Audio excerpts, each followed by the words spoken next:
Hey everybody, welcome to a brand new season of Coffee with Chinooks here on the Chinooks Social Network. Welcome back. We have a very special guest for our first episode, Field Manager Travis Akre. Travis, welcome to Coffee with Chinooks. Thanks for having me. Coming off of a few weeks ago from the summer 19, the 2019 season, what was your outlook on the season? Just, a rough start.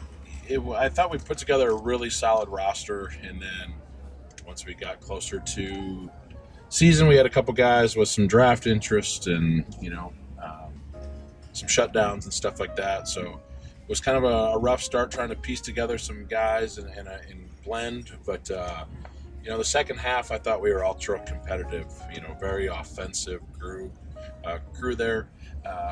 And just, the camaraderie in the dugout was just, it was really fun to be at the ballpark with those guys. But certainly, from a competitive standpoint, I thought we were one of the better teams in the league at the time. And just, unfortunately, fell apart a little bit in the end of the last week of the season with some miscues and, just kind of getting, thin on some arms. But overall, just a really fun crew, competitive crew. So that was kind of a recap of the year. And they seemed to stay hungry till the very end. Guys No doubt. wanted to stick around and give it their all and hopefully make the playoffs, which we came a little shy, but they seemed hungry the entire second half. No doubt about it, and there's a few guys in that dugout that really spearheaded that were really hungry to try to make the push, and it was easy at that point. Once we had a few leaders with that, it was easy for guys to follow along. And last year we kind of went through a little division realignment in the Northwoods League. We only saw 5 other teams the majority of the season. Do you think that made things more competitive? I mean, I would definitely say we're probably in the more competitive subdivisions of the league, but did you like facing more teams, or do you like facing just 5 other teams the majority of the season? Yeah, and that part was definitely a little different this year. You played so many teams, or played the team so often, which was okay, because at the end of the day, you still gotta go out and perform and win. But certainly from a travel standpoint, it was very good for us. With our commute not being that bad, and being able to be at home at most evenings, which was nice. But yeah, I mean, I think there's some good and bad in it, but overall, I think it was all right. If you're not at Capco Park, which ballpark do you enjoy the most in the Northwoods League on the road? That's a really good question. It's hard to beat Madison. The environment, it's you get to go play in front of an average of 6,000 fans there. It's pretty cool. Traverse City was a really cool experience. Just their setup and the way that they took care of guys. I thought both those two stand out right away. What about cities, road cities? What you guys got a lot of downtime on the road. Which city do you guys enjoy being in, where you got some activities and attractions to go to? Green Bay was cool. Obviously, we got to go check out Lambeau Field, so I thought that was pretty unique, certainly for those players that are from all over different parts of the country. Get to see that. So that one's pretty cool. Most of the time though, you're kind of stuck with some hotel time. So I mean, for that piece, it's good to see the guys starting to bond, and that's really where the relationships start to develop, and hopefully that turns into good camaraderie in the dugout.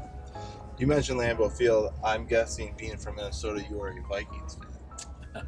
I am a Viking fan, but I appreciate all sports, and me being a kid, you're certainly a fan, and as you grow up, and certainly being a coach for this long, that you just start to appreciate different venues and talent and stuff. So I mean, going to Lambeau though was really cool.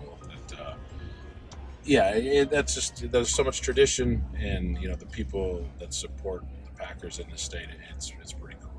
Do you have a favorite baseball player of all time? Of all time, Ryan Sandberg is certainly my favorite. As a kid growing up on WGN, and it was very accessible to watch the Cubs. So, yeah, Sandberg was certainly my favorite. Next, though, would be Kirby Puckett. When we moved to Minnesota, that was the time that in the '87 series when they won the World Series, and just the energy that Kirby brought, and the way that he played the game certainly is somebody that I respected. Being 2 years in now, do you have a most memorable moment with the Chinooks? I would say there's I mean, I don't know if there's necessarily one, because there's certainly been some things that have been really cool, but the second half of this season was really enjoyable every day, just because the guys were so fun to be around.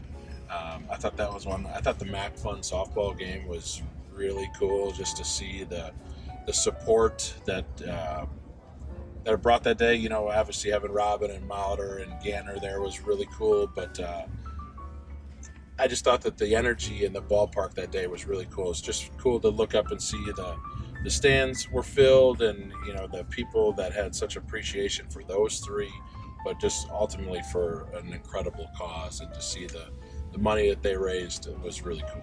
102,000 on August 10th. We had over 2,600 people there. You were on the winning squad with Team Me Out. If you were to select the MVP of that team, who would be the celebrity MVP for Team Me Out? I might go with Dean Renicky. Okay. The manager. Him and I were teamed up, but he really spearheaded it, and he had a plan, and it worked, and it was cool. Big fifth inning. It scored 11 runs. It was cool, and just to see everybody in the dugout have a great time and a comeback win, but for a great cause. It was awesome. Now, you guys get a lot of different meals at the ballpark. Which sponsor meal do you enjoy the most that comes around the ballpark, pregame or postgame? Tough question. Atlas is pretty darn good. Mequon Pizza is pretty solid. I think they all do a great job. Sobelman's is great. I mean, there's a lot of options there, but yeah, I might be a little partial to Atlas, just because they get a lot of more business from me in the daytime as well. There you go. Do you have a restaurant or bar that might not be a Chinooks sponsor yet that you enjoy attending on non-game days or early nights? The ballpark? Yeah, Newport Shores is great. I enjoy that place. North 48 is another nice little spot that Cedarburg? that I like to frequent. The Bridge is another great spot.